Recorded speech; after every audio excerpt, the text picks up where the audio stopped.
Frank Coto here. I wanted to take a minute and talk about my good buddy Dave Fulk. So I've probably known Dave, I guess, over 10 years. We got to meet by another mutual friend who sadly is no longer with us today. But you know, when I think of Dave Fulk, I think of somebody who's probably even more responsible than me. I think about professionalism. I think about a guy who is always there to give you advice. A guy who's been there, he's done that. He's not scared to get up in front of a crowd. He's not scared to sit you down and tell you if you're doing something wrong. He's going to tell you what you're doing wrong, and he's going to offer you a solution. Dave's always been that solution-oriented person.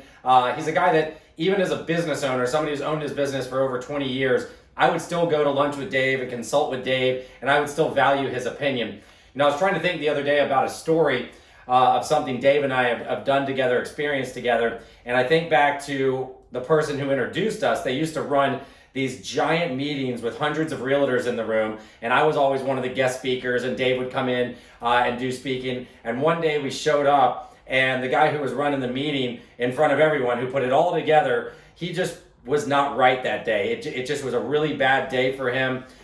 He was not going to be able to run the meeting, yet we had all the people sitting there, and Dave and I were not even scheduled to speak. We were actually sitting in the back of the room on our phones and laptops, kind of getting some work done and joking around, some things done and joking around about stuff together. And the sister of this person came up and said, "Man, we really need your help, Frank and Dave. Is there anything you guys think you can do?"